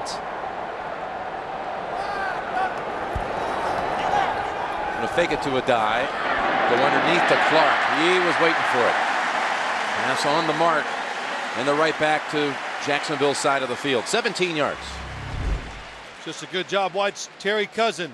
He hits Dallas Clark, then he runs outside to get underneath Reggie Wayne. That leaves a little space. Peyton Manning reads the coverage, makes a good throw. Jacksonville has done a good job today. Even though Peyton Manning's had success, they have mixed it up between coverages and blitzing every now and then. Jeremy Mincy in on that defensive line for McCray now of the Jags. And it's UTEP. Little cutback move. Holding on to it with 2 hands. And he's all the way down to the 15. 29 yards to UTEP. They do it so often. 2 tight ends in the game. The play action fake, we saw it. You saw the linebackers just run past Ben Utek. Nobody covering him. And that's the way the Colts used to do it when they set that record for touchdown passes that 1 year. Their play action fakes were getting wide receivers and tight ends wide open down the middle. Tight ends coming up big. 99 yards between Utek and Clark. Clark with the 2 touchdown catches. It's a dive. Got the edge and is cut out. And taken out near the 7 by Reggie Nelson. Utek fresh off the catch. Throwing a key block to open up the edge. Again, in the AFC South, if the Colts win, they would have swept the season series against Jacksonville. So in effect, they'd have a 3-game lead with 4 to play, all but locking up the division for a 5th straight year. A Jacksonville win and they're even, although there's a slight tiebreak at the moment to Indianapolis. You know, it would be a dogfight to the finish for these two. Talking about a division, seeding, maybe home field, maybe a first-round bye, all of this in the mix as they go with a dive. It's about half of what they needed, running right into the arms of Durant. You know, as I watched this Colts offense today, you know, Jim, we talked about Peyton Manning just saying how they got to get it done, and they've shown all of it, too many men on the field. And a quick handoff to a die with flags everywhere. A die takes it down to the 1. The Colts just got quickly to the line of scrimmage. Defense, 12 men on the field. Penalties decline. First down. Derek Landry, your defensive tackle, trying to get off the field. Peyton Manning saw it. They're always available for the quick snap. There's a quick snap, and Derek Landry, number 66. Pretty fast for a defensive tackle, not fast enough. Del Rio on the sideline, just fuming. Well, yeah, because I'm sure they practice to make sure it doesn't happen to them. You know that's part of the Colts offense, that they will speed it up when you try to make changes. Timeout called by Jacksonville. Colts threatening to go up by double digits. Coming out of a Jacksonville timeout with 8.5 remaining. And the Colts have 1st and goal at the 1.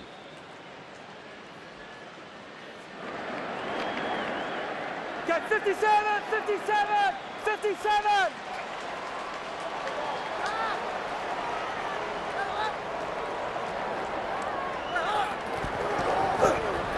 Shovel pass, and it goes for the touchdown.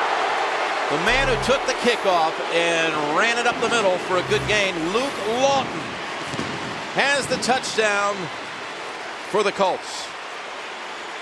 It goes as a touchdown pass, the 4th of the day for Manning. Yeah, it does. Peyton Manning, they've run this quite a few times over the years, the Colts. The shovel pass down on the goal line. Get the defense going up the field, throw it back underneath. Good play calling, good execution. First catch of his career. Just re-signed here in the last few days. He's been up and down and cut, re-signed. Extra point by Vinatieri, and the Colts have a working margin.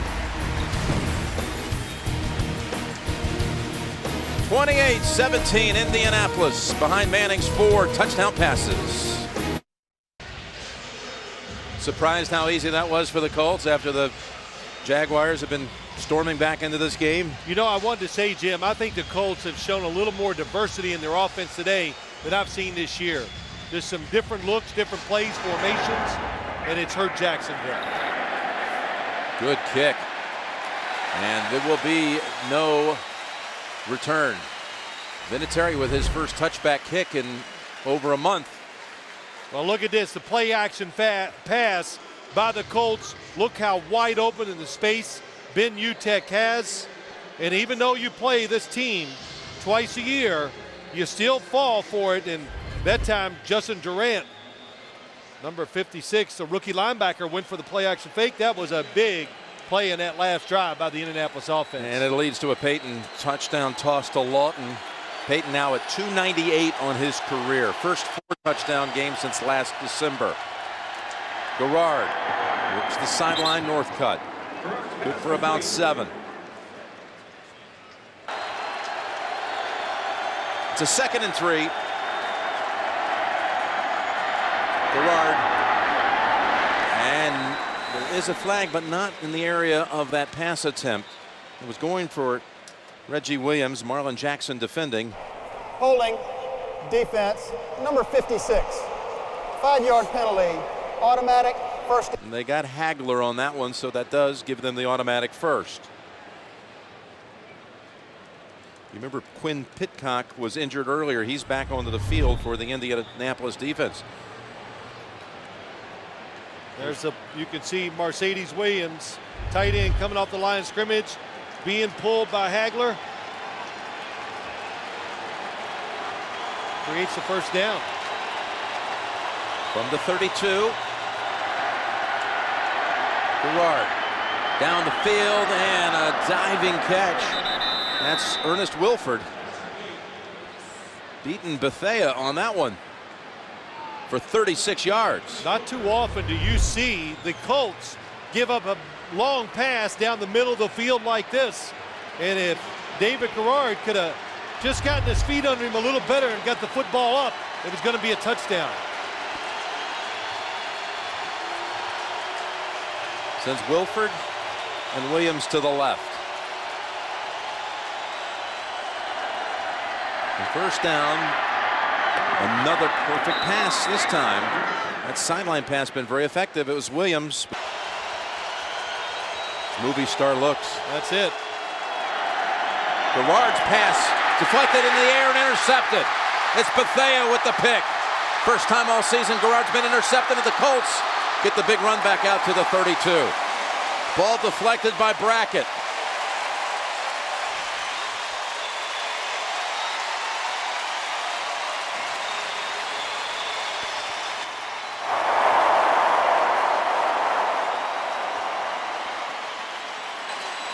Antoine Bethea. He had an interception in that divisional playoff game down at the goal line against the Ravens. Well, that was a nice job by Gary Brackett, just reacting, coming underneath the receiver and knocking the football up in the air. And anytime it's tipped on the inside, some defensive player is going to be coming towards the football, and Bethea gets the interception. Not until Gerard's 231st pass of the season does someone take it the other way. The most significant thing, only 6:39 left and an 11-point lead just when the Jags were threatening. And that's a dive, losing a yard. His last pick was his last throw on December 31. Doesn't even look like it's a pass attempt to me. It looks like a lateral, but they never changed the official stat. Ty Law with the theft. And that was his last throw of the year on the last day of the year.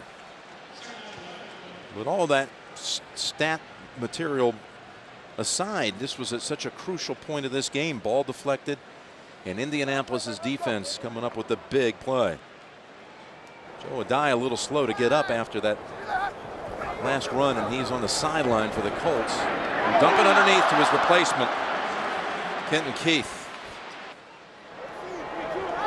So each team has thrown a red zone interception in this half. You see Adai sitting on another play. 3rd and 11.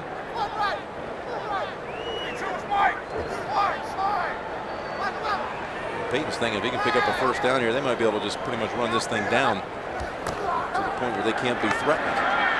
He's going to work the middle of the field for Clark. And no flag. Converging on Clark was Terry Cousin. So they'll have to bring out Hunter Smith, 3 and out. Yeah, the defense, they do a good job. They stayed back. Peyton Manning was trying to make them think he was going to throw a screen, but the defenders did not come up to Reggie Wayne, who was running short, faking the screen, and that's why the pass down the field was incomplete. Only the second punt we've seen today by either team. In fact, both punts by Hunter Smith. Northcutt, the returner, who had 3 returns for touchdowns as a member of the Cleveland Browns, gets the running start, and he's got a race with Hunter Smith trying to get the angle on him. There is a flag back at the 30-yard line at the other end.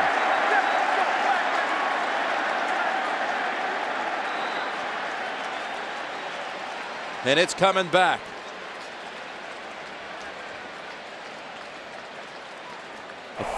During the return, block in the back. Receiving team, number 58. 10-yard penalty. First down. Wipes out a 52-yard return.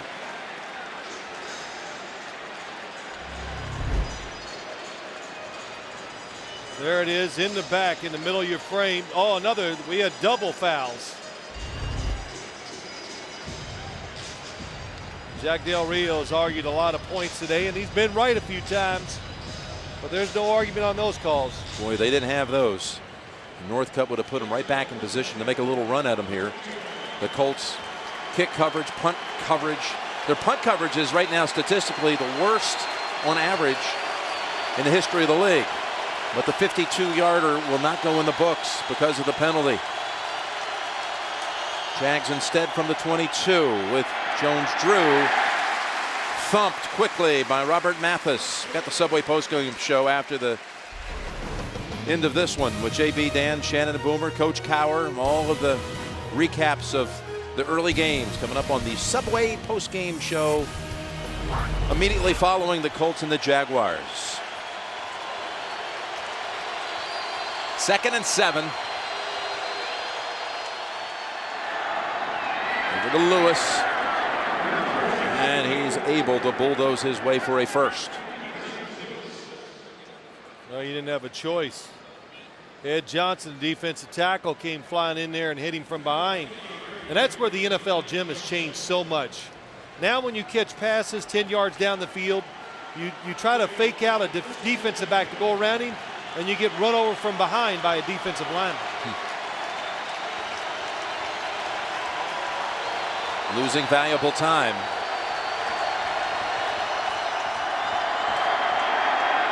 Garrard. Ball caught by Williams. What a throw. David Garrard. I'm sorry, Jim. He throws lasers. He's looking at the receiver. He sees it. Perfect spiral. And Gary Brackett, he read it.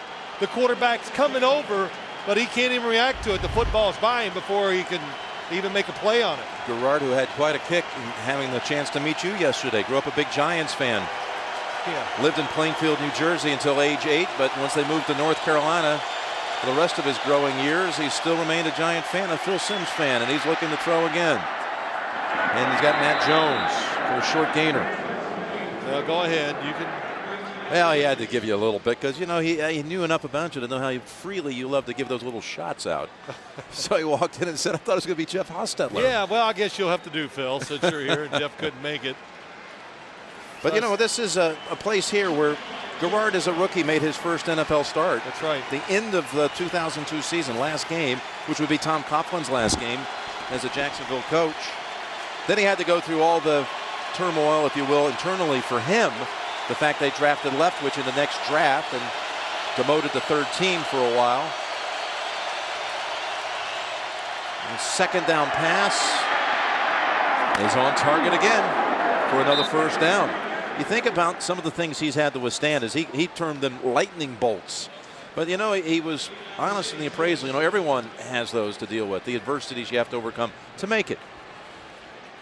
Well, I thought it was interesting, too. He said last year, I had a chance to secure the job, and I didn't take advantage of my opportunity. But he's done it this year, and he is the man in Jacksonville. And just knowing that's helped his play. Back to Matt Jones. Cuts middle and gets enough for another first. An 11-yarder with a fast approaching 3-minute mark. Yep, and what you want to do, touchdown or a field goal, will prolong this game. And that's all Jacksonville you're trying to do on this drive.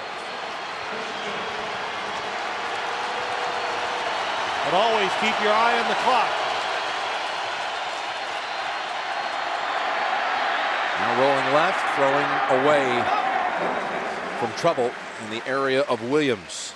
Stops the clock at 2:53. You know, Jack Del Rio, just to go back to David Garrard real quick, said once they made the decision to go with him and let Byron Leftwich go, it's amazing how it made David Garrard's personality change, and he opened up and became, you know, more of a focal point of the team and that's what you need from a quarterback, from to be a leader and to help your team win games. How about when you asked him would it be the same around here if Leftwich was backing up Garrard right now? He said it wouldn't have worked. It would have torn our team apart. Yeah. Second down. Garrard to the end zone, touchdown. Beautiful pass to Northcutt.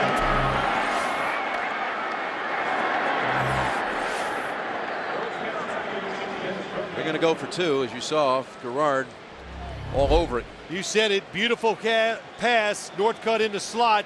The window is extremely small, and he fires it right in there, right to the chest of Dennis Northcutt. And David Garrard has thrown the football magnificently here today.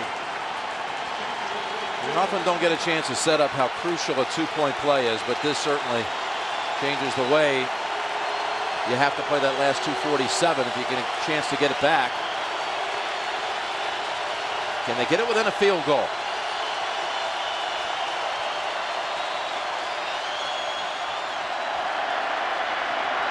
Now we'll run for it. Garrard makes the shifty move past Bethea, and they're in. At 28-25 Colts.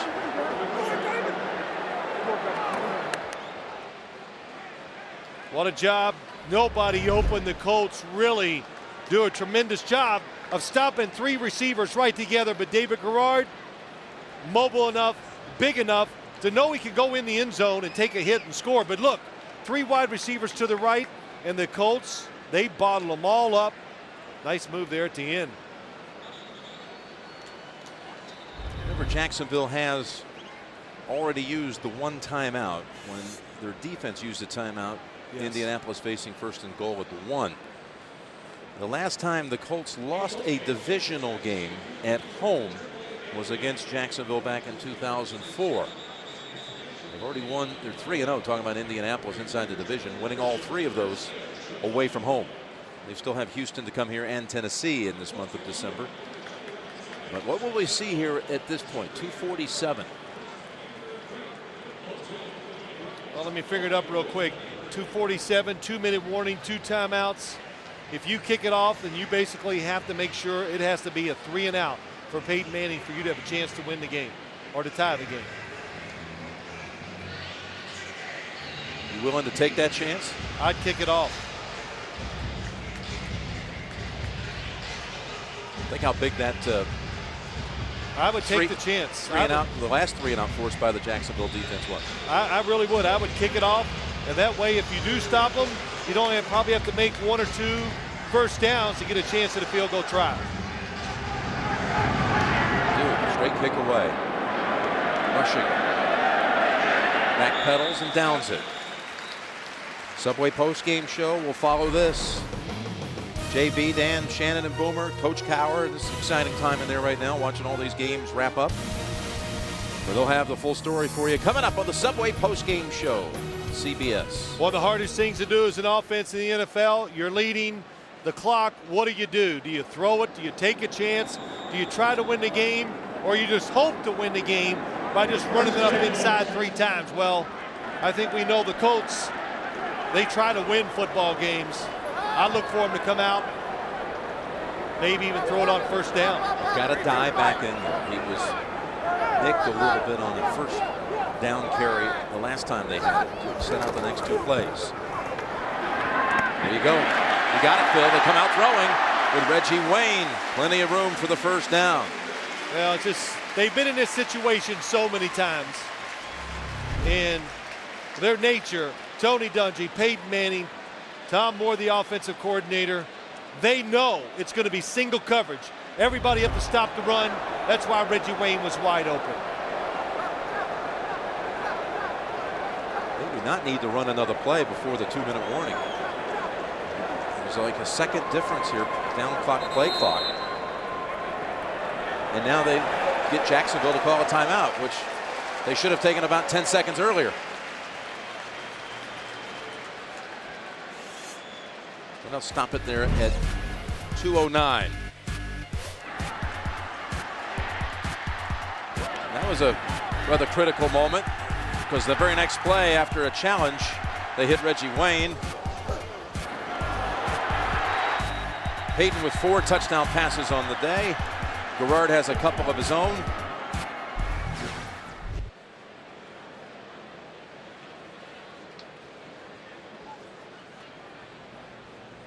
You start thinking about seedings. Oh, absolutely. Think home about field. I know it was on the Colts' mind this coming in this week. Win this. Get a big leg up on your division. Start thinking about seeding. And maybe most importantly, get yourself in a position where you can rest your players for a couple weeks. First down snap from the 36. And a dive. It's up 2 yards. And a timeout called at 2:03. See, Jim, you said the way they were going to use the timeouts, how quick they called them, was not going to matter. You know, so even though he wasted 10 seconds, they decided, all right, let's call the timeouts, try to get it to the 2-minute warning, and then they'll control the clock with their play calling once they get it back. That's one way to do it. Myself, I'll let the clock take care of itself. I want the timeouts so it gives me more freedom to run plays and not have to come up, spike the ball, those other kind of issues you have. So that's it for the Jaguars. They're out of timeouts. You understand that? Yeah, I do. I still think, though, when you got 2:23, you got a chance to. You never know what the play could be. Could go out of bounds or anything. I know. I'll take every single second I can get when it's this late. I understand, but they'd already made a decision to call the timeouts. That's why it wasn't important, because they were going to stop it and stop. So, you understand what I'm? I'll still take my chances. By some miracle they run a sweep or something. They go out of bounds. I got you. Yeah, that's all. But it doesn't matter. In the end, they got the timeout at 2:03. They used the 2 timeouts you spoke of. There's another one to follow this play, you have to think. A 2nd down and 8. Good toss, Clark. And Clark diving within a yard of the first. Got away from Fudge. We got the 2-minute warning here in Indianapolis. Jack Del Rio, his team must make a stop on 3rd and 1. Tony Dungy, who used to be his coordinator when he was a linebacker for the Vikings. Talking about Jack. The Colts able to catch those short passes and just get maximum yardage out of it. And that's a first down. Diving through there, Joseph Adai behind Luke Lawton. Tremendous job by this Colts offense today. Going against a stout defense. Colts, you know, it's hard to say the word struggle on offense of recent weeks, but I think they have really found a way to overcome it. We've said what Peyton Manning, how he's thought about it, but today they made so many plays at crucial times. That's why they're going to win. Boy, it's a tough call when you've got, 2:47 to go. Do you kick it or do you go for the onside kick? You know what you face on the other side. You know, can you possibly force the Manning and Indianapolis Express into a punt? Well, they'll never see the football again in this one. They did a lot of things well today, talking about the Jaguars, but they're going to come up short. And the Colts are going to sweep them, take a 2-game lead over the Jaguars on the surface, but with the sweep, it's essentially a 3-game lead, and all but locks up their division for a 5th time in a row. Well, the Colts continue to show the Jaguars what the standard is.